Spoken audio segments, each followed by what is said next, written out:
Schedule आहे आरक्षणाचा.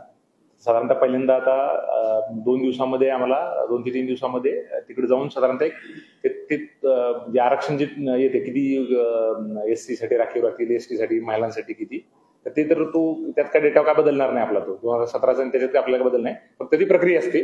त्या प्रक्रियेनुसार जाऊन राज्य निवडणूक आयोगाकडून आपल्याला त्या सर्टिफाय करून दिले जाते. मागच्या वेळी जे काय, कारण तो डेटा आपला 2011चाच आहे, त्याच्यामुळे त्यात काय बदल होणार नाहीये.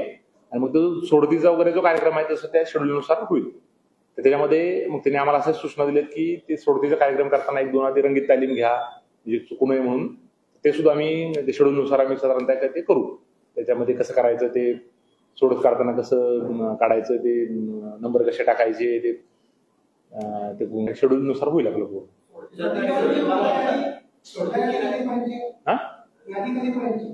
यादी आपली 1 जुलैची आहे.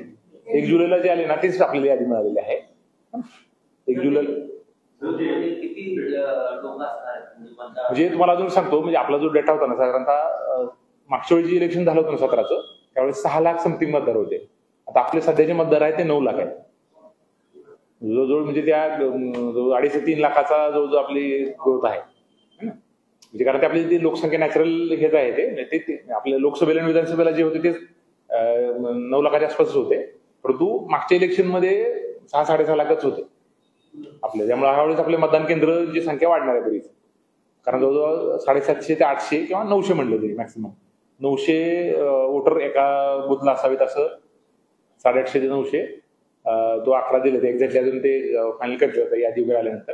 त्यानंतर आपल्याला मग आता पुढचं काम चालू होईल की त्याच्यात मग बरेचसे जे आपलं मला वाटतं पत्रकारांचा आम्हाला मदत द्यायला लागेल की मागच्या वेळेस आम्ही जे काही कुठं अडचणी झाल्या होत्या, गर्दी झाली होती, हे जर आमच्या लक्षात आणून दिलं आणि मग काही ठिकाणी वाटतं नवीन जागा कुठं चांगल्या असतील की ज्या ठिकाणी समजा गर्दी होती, अल्टरनेट बाबा एखादी शाळा आहे किंवा एखादी म्हणजे जरा एक्सेप्शनल कंडिशन मध्ये आपण खाजगी ठिकाणी पण घेऊ शकतो.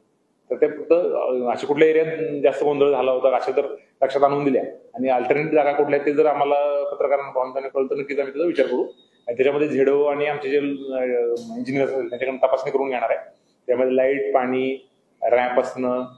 आता ते आयडियली तर असं अपेक्षित की एंट्री आणि एक्झिट वेगळे असापर्यंत बहुतेक आपल्या शाळांमध्ये तसं नसतं.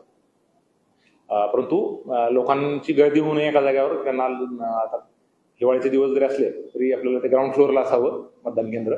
ते बेसिक ज्या ॲश्युर्ड मिनिमम फॅसिलिटीज आहेत. आता पुढचा टप्पा आमचा हे मतदान यादीचं झालं की पुढचा टप्पा राहणार की मग ते मतदान केंद्र पाहणी, तपासणी आणि त्याच्या किमान आवश्यक सुविधा प्रोव्हाइड करणं हे आपलं काम राहतं.